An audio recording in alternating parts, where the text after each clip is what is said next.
ॐ स्थापकाय च धर्मस्य सर्वधर्मस्वरूपिणे अवतारवरिष्ठाय रामकृष्णाय ते नमः। जननीं शारदां देवीं रामकृष्णं जगद्गुरुं पादपद्मे तयो श्रित्वा प्रणमामि मुहुर्मुहुर्। श्रीयतिराजाय विवेकानन्दसूरये सच्चित्सुखस्वरूपाय स्वामिने तापहारिणे। ॐ पार्थाय प्रतिबोधितां भगवता नारायणेन स्वयं व्यासेन ग्रथितां पुराणमुनिना मध्ये महाभारतम् अद्वैतामृतवर्षिणीं भगवतीम् अष्टादशाध्यायिनीम् अम्ब त्वाम् अनुसन्दधामि भगवद्गीते भवद्वेषिणीं। वसुदेवसुतं देवं कंसचाणूरमर्दनं देवकी परमानन्दं कृष्णं वन्दे जगद्गुरुं। मूकं करोति वाचालं पंगुं लंघयते गिरिं यत्कृपातमहं वन्दे परमानंदमाधवम्। हम लोग यहाँ पर गीता का अध्ययन कर रहे हैं। हम लोगों ने देखा पिछले क्लास में पहला श्लोक हुआ था हमारा।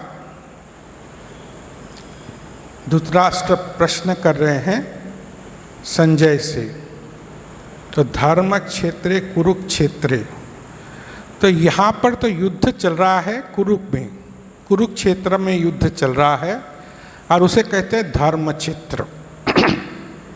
अब धर्म क्षेत्र क्यों कहा गया इसे? क्योंकि राजा कुरु ने वहाँ बहुत तपस्या की। उसके पहले कुरुवंशियों ने वहाँ पर तपस्या करके परम गति प्राप्त की थी। बहुत साधु सन्यासियों ने भी वहाँ तपस्या की थी, इसलिए उसे धर्म क्षेत्र कहा गया। अब धर्म क्षेत्र कौरव ने पांडव ने युद्ध के लिए जगह चुनी है। यह धर्म क्षेत्र में कहते हैं कि जैसे राजा कुरु ने जब तपस्या की थी तब देवता आने के पश्चात उन्होंने कहा कि यहाँ पर राजा कुरु को मालूम था यहाँ धर्म युद्ध होने वाला है, इसलिए कहा था कि यहाँ पर जितने भी लोग मरेंगे युद्ध में सभी उच्च गति को प्राप्त होगी। तो ऐसा यह धर्म क्षेत्र कुरुक्षेत्र है। हम देखते हैं कि यहाँ पे लड़ाई किसकी है, युद्ध किसके इसमें चल रहा है? धर्म युद्ध है। धर्म युद्ध किसके लिए है? पांडवों के लिए। और कौरवों के लिए कौन सा युद्ध है? लोभ का। इसे लोभ, जमीन का लोभ है, राज्य का लोभ है, सभी चीज़ों का उसमें लोभ भरा हुआ है, इसलिए कौरव युद्ध के लिए प्रवृत्त होते हैं। और पांडव अपनी माँ कुंती से आज्ञा लेकर इस धर्म युद्ध में प्रवृत्त होते हैं। तो यह कैसा है? धर्म का युद्ध है। तो धर्म युद्ध कैसा है? एक तरफ पांडव है, एक तरफ कौरव है। तो यही चीज़ अपने जीवन दर्शन में भी हम देखने को मिलती है। अपना मन एक तरफ तो संसारिक भोगों को लिए व्यस्त है, संसार के भोग किस तरह प्राप्त किया जाए इसी में व्यस्त है, और दूसरा मन भगवान की ओर जाने का प्रयत्न करता है। तो अब यह जो युद्ध सिर्फ गीता में नहीं है, हर एक के हृदय में ये युद्ध चल रहा है। प्रत्येक मनुष्य के जीवन में ये युद्ध चल रहा है। और ये युद्ध कैसा है? हर क्षण युद्ध है। हर क्षण अपना मन भोग में जाने के लिए प्रवृत्त होता है, दूसरे ही क्षण उससे निवृत्त होने की कोशिश करता है। तो यह धर्म युद्ध में जब अर्जुन सेनाओं को देखकर थोड़ा सा भयभीत होकर कहते हैं कि इसके बाद मुझे युद्ध नहीं करना, मैं युद्ध में प्रवृत्त नहीं होगा, तब भगवान गीता का उपदेश देकर उसे इस युद्ध में प्रवृत्त करते हैं। उसी तरह हमें भी अपने जीवन में अगर धर्म का पथ चुनते हैं, हम अगर धर्म के रास्ते की ओर हमें चलना है, तो हमें क्या करना होगा? हमें भी यह गीतोक्त उपदेश है, गीतोक्त उपदेश को अपना सहारा बनाना पड़ेगा। और यह हम धर्म की ओर अग्रसर हो, भगवान की ओर अग्रसर हो, इसीलिए यह गीता शास्त्र का पठन है। श्री रामकृष्ण देव कहते हैं गीता का तात्पर्य क्या है? त्यागी त्यागी तो कहती हैं, किंतु फिर कहते हैं कि गीता का उपदेश है सब कुछ छोड़कर हे जीव मुक्ति के लिए चेष्टा कर। तो हमें क्या करना है? इस मुक्ति पाने की चेष्टा करना है, मुक्ति पाने की कोशिश करना है। हमें ईश्वर की ओर जाने की कोशिश करना चाहिए, और यही गीता का उपदेश है। तो हम आगे देखते हैं। तो हमने देखा पहले श्लोक में, तो हमने पढ़ लिया था धर्म क्षेत्रे कुरुक्षेत्रे मम वेत्ता युयुत्सव मामका पांडवस्येव किम कुर्वत अर्जुन। अब यहाँ पर धृतराष्ट्र प्रश्न करते हैं संजय से कि युद्ध में समवेत वहाँ आने वाले यह सब मेरे और पांडवों के पुत्र क्या कर रहे हैं? अब संजय उसी प्रश्न का उत्तर देते हैं। वह दूसरा श्लोक है, वही देखने की आज हम लोग कोशिश करेंगे। दूसरा श्लोक है दृष्ट्वा तु पांडुवानीकम व्यूढ़म दुर्योधनस्तदा आचार्यां उपसंगम्य राजा वचनम अब्रवीत। संजय प्रश्न का उत्तर देते हैं दृष्ट्वा तु पांडुवानीकम व्यूढ़म दुर्योधनस्तदा। तो तदा माने इस तदा का अर्थ होता है कि उस समय, किस समय? जिस समय पांडु और कौरव की सेना आमने सामने खड़ी हुई है, तब अर्जुन धृतराष्ट्र प्रश्न करते हैं कि मेरे पुत्र क्या कर रहे हैं? तो उसी का उत्तर देते हैं दृष्ट्वा तू। अब तू शब्द से यहाँ पर धृतराष्ट्र ने पूछे हुए प्रश्नों का उत्तर संजय देते हैं, और यहाँ पे तू शब्द संजय ने धृतराष्ट्र के पुत्रों के लिए व्यवहार किया गया। अब यहाँ और एक तू शब्द से हम अर्थ निकाल सकते हैं कि पांडुवानीकम व्यूढ़म, जब दुर्योधन, जब पांडुवानीकम मीन्स पांडवों की जो चक्रव्यूह से रचना की हुई सेना को देखता है, तो उसमें थोड़ा भय की वृद्धि हो जाती है, वो भयभीत हो जाता है। भय क्यों होता है? भय तो वो तो जानता है, पांडव तो जानता है कि पांडवों की सेना तो व्यूह में ठीक ढंग से खड़ी है। तो कहते हैं व्यूह की रचना इस तरह से की गई कि पांडु की सेना कौरव की सेना से छोटी होने के बावजूद भी जब संजय दुर्योधन देखता है पांडवों की सेना, तब थोड़ा सा भयभीत हो जाता है।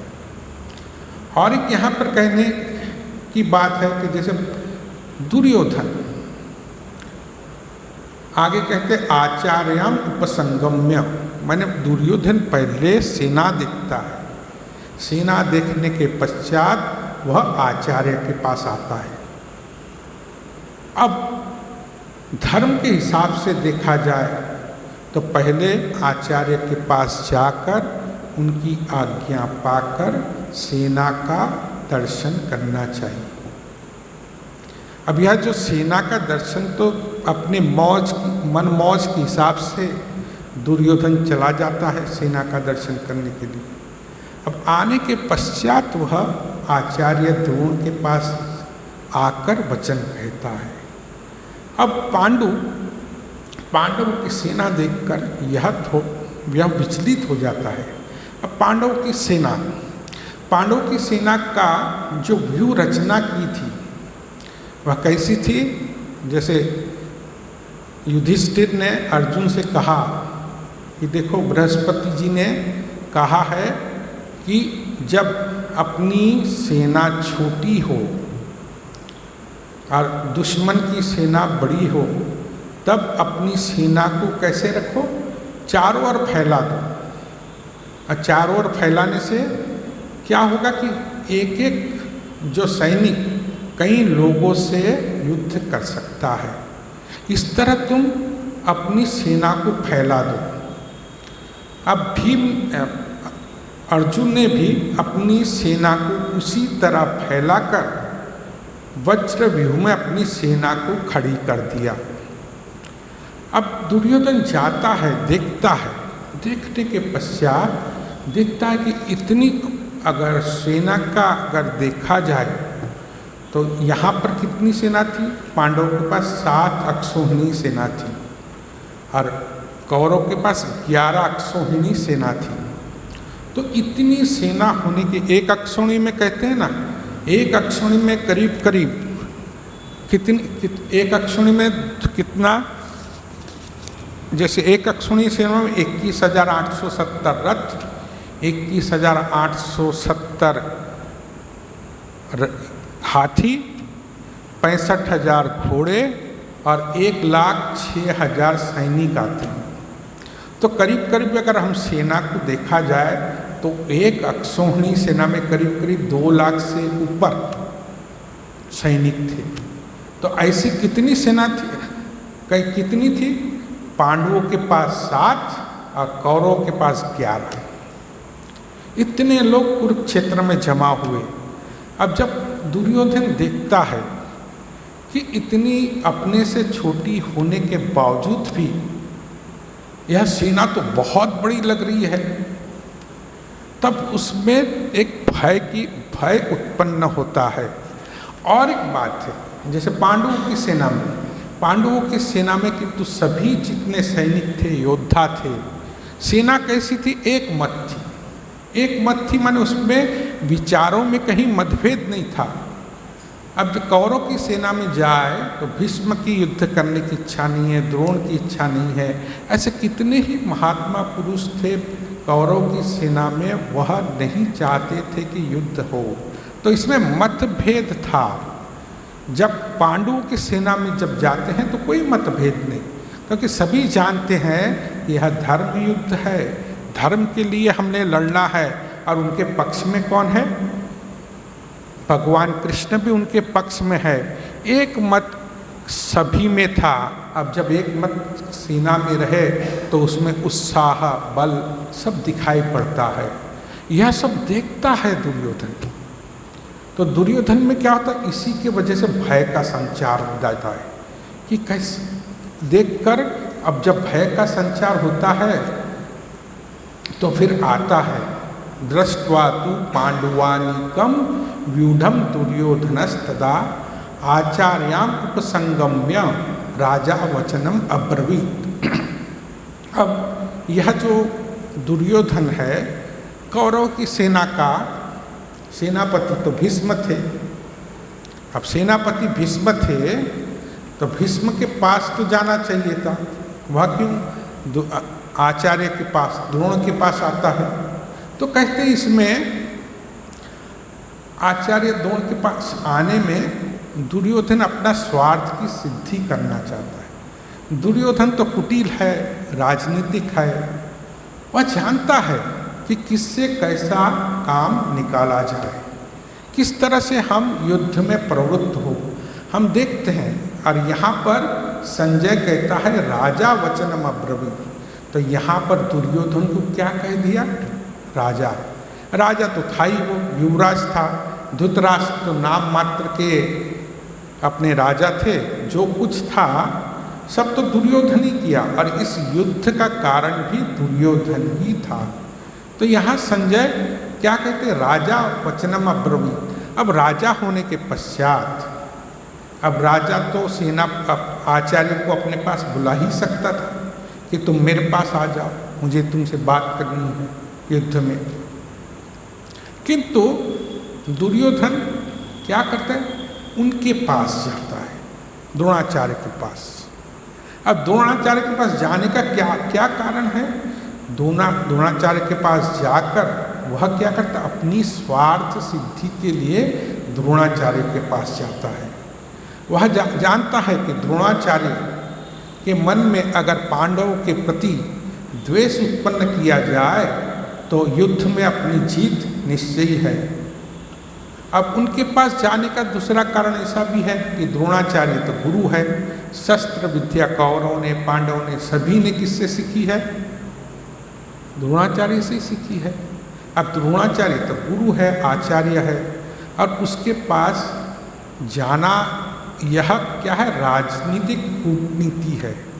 वो जाते हैं द्रोणाचार्य के पास जाने का। और हम तीसरा कारण कह सकते हैं कि जैसे युद्ध में तो सब अपने अपने स्थान पर ठीक है, और युद्ध का कोई महत्वपूर्ण व्यक्ति को अगर बुलाए तो युद्ध के जो स्थान में गड़बड़ी होने से, जो जहाँ पर यह जो परिस्थिति है, युद्ध की जो व्यवस्था है, व्यवस्था में कोई तकलीफ नहीं होना चाहिए, इसीलिए भी दुर्योधन जाते हैं आचार्य के पास। आचार्य के पास जाते हैं, और जाने के बाद उससे कहते हैं। अब दुर्योधन तो सेनापति भीष्म के पास भी जा सकता था, क्यों नहीं गया सेनापति भीष्म के पास? वह जानता था दुर्योधन तो कुटिल है, तो चतुर है, और राजनीतिक में एकदम बहुत माहिर है। और जानता था कि जैसे भीष्म जी है, वह तो मेरे दादा है ना। भीष्म जी तो अपने कुटुंबी है, और कुटुंब रहने के बाद भी द्रोणाचार्य भीष्म युद्ध न चाहते हुए भी अगर भीष्म हमारे पक्ष में है और सेनापति का पद उन्होंने स्वीकार किया है, तो वह अपने कर्तव्य से विच्युत नहीं होंगे, वह अपना कर्तव्य करेंगे ही करेंगे। इसलिए वह जानता था अगर भीष्म अगर नाराज भी हो गए तो भी मेरे तो कुटुंबी है, मैं किसी न किसी तरह उसे मनाकर अपनी बात करवा दूंगा। यह दुर्योधन जानता था। अब प्रश्न था द्रोणाचार्य पर। द्रोणाचार्य भी युद्ध नहीं चाहते थे। तो अब देखते हैं दुर्योधन इतना चालक है कि उसने क्या किया, वह जानते थे द्रोणाचार्य का मोह अपने पुत्र में बहुत है, इतना मोह है अपने पुत्र में कि वह अपने पुत्र को एक क्षण के लिए नहीं छोड़ सकता। तो दुर्योधन क्या करता है, उसके पुत्र को नाना तरह से प्रलोभन देकर, मान सम्मान देकर वह अपने पक्ष में कर लेता है। अपने पक्ष में कर लेता है तो यह जो बात दुर्योधन अच्छी तरह जानता है। इसके पहले महाभारत में कथा आती है कि जैसे दुर्योधन वारणावत के समय एक कुछ शब्द धृतराष्ट्र से कहते हैं मध्यस्थ सततम भीष्मो द्रोणपुत्रो मयि स्थित यथा पुत्रस्ततो द्रोणो भविता नात्र संशयः। कहते कि यत्र पुत्र ततो द्रोण, कि जहाँ उसका पुत्र रहेगा ततो द्रोण, वही द्रोण भी रहेगा। तो अब ये जो अश्वत्थामा उनका पुत्र है द्रोण का, उसी को मान सम्मान प्रलोभन देकर द्रोण क्या करता है, अपने पक्ष में द्रोणाचार्य को भी ले लेता है दुर्योधन। अब यह बात दुर्योधन अच्छी तरह जानता है। अब उसको द्रोणाचार्य को थोड़ा सा आदर देने के लिए, थोड़ा सा सम्मान देने के लिए दुर्योधन उसके पास जाता है। जाने के पश्चात कहते हैं राजा वचनम अब्रवीत। अब यहाँ पर राजा है, राजा का अहंकार तो उसमें है, दम है, अहंकार है। अब इतना अहंकार है, मान है, तो राजा क्या करेगा? राजा जाकर, जैसे संस्कृत में अगर देखा जाए तो अब्रवीत कहने से क्या हो गया? बोलना ही हुआ कि राजा से बोला हो। किंतु वचनम अब्रवीत क्यों कहा गया? उसी से काम चल जाता था। अब्रवीत माने कहना, बोलना। तो वचनम बोलेगा तो वचन ही बोलेगा, है ना? तो वचनम अब्रवीत क्यों कहा गया यहाँ पे? कहते हैं वचनम अब्रवीत यानी यहाँ पर दुर्योधन ने नीति युक्त कुटिल शब्द द्रोणाचार्य से कहे। तो यह राजा, और उसने कैसे कहा? राजा के हिसाब से। उसने अपने राजा का जो स्थिति है उसको कायम रखते हुए वह शब्द किससे? द्रोणाचार्य से कहता है। क्या कहता है? तीसरा श्लोक में कहते हैं पश्यताम पांडुपुत्राणाम आचार्य महती चमुम व्यूढ़ाम द्रुपण पुत्रेण तव शिष्येण धीमता। तो देखो श्लोक का आरंभ होता है पश्यताम, पश्य एताम। पश्य माने देखो, एताम माने किनको? इन सबको देखो। और फिर क्या है? फिर कहता है पांडुपुत्राणाम आचार्य महती चमुम, उसके बाद आचार्य शब्द आता है। तो यहाँ पर तो वह ऑर्डर ही कर रहा है, अधिकारी दिखा रहा है कि देखो इसे। नहीं तो आचार्य को आचार्य के पास जाकर मान सम्मान पूर्वक कहता कि आचार्य महाशय आप देखिए। तो यहाँ पर क्या कहता है? देखो आप पहले, पश्येताम। तो इतना जो राजा का अहंकार दुर्योधन को है यहाँ पर। फिर कहते हैं पश्येताम पांडुपुत्राणाम आचार्य महती चमुम व्यूढ़ाम द्रुपद पुत्रेण तव शिष्येण धीमता। अब यहाँ पर जैसे दुर्योधन ने कह दिया पांडुपुत्राणाम आचार्य महती चमुम, कि इतनी बड़ी जो सेना है, यह देखो बहुत बड़ी सेना है। अब भय तो उसको पहले ही लग गया था दुर्योधन को। अब वह जो भय है उसके शब्दों में अब प्रकट हो रहा है। शब्दों में कैसा प्रकट हो रहा है? कि कहते हैं कि जो पांडु की सेना कैसी है? महती चमुम, बहुत विशाल दिख पड़ रही है। और विशाल दिखने का कारण क्या है? उसको इसी तरह व्यू रचना की गई थी कि वह एकदम बड़ी मालूम होती है। दुर्योधन देखता है कि बहुत बड़ी है। तो यह जो जाने के पास जो भय है वह जाता है किसके पास? आचार्य के पास जाकर कहता है कि देखो कितनी बड़ी पांडवों की सेना है। अब यहाँ पर देखता तो है कि पांडवों की सेना, फिर कहता है किसने यह सेना की व्यू रचना किया? किसने किया? तो व्यूढ़ाम द्रुपद पुत्रेण तव शिष्येण धीमताम। तो द्रुपद पुत्र ने इसकी व्यू की रचना की। तो द्रुपद पुत्र कौन है? धृष्टद्युम्न। धृष्टद्युम्न क्या है? द्रुपद का पुत्र है। और कौन है? तव शिष्येण धीमताम, वह भी किसका शिष्य है? द्रोणाचार्य का ही शिष्य है। अब यहाँ पर द्रुपद पुत्र क्यों कहा गया? दुर्योधन क्यों द्रुपद पुत्र कहता है? हम जानते हैं महाभारत में ऐसी कथा आती है कि द्रुपद और द्रोण कि वो दोनों अपने बचपन में जाकर भरद्वाज मुनि के पास से अस्त्र शस्त्र शिक्षा ग्रहण करते हैं। अब अस्त्र शस्त्र शिक्षा ग्रहण करते दोनों छोटे छोटे बच्चे हैं। तो द्रुपद ने कह दिया, द्रुपद ने द्रोणाचार्य को कहा, देखो मैं, और द्रुपद क्या था, राजा का पुत्र था, उत्तर पांचाल देश के राजा का पुत्र था। तो बोले मैं एक काम करूँगा, जब मैं बड़ा हो जाऊँगा तब मैं मेरा राज सिंहासन पर बैठकर आधा राज्य मैं तुमको दे दूँगा।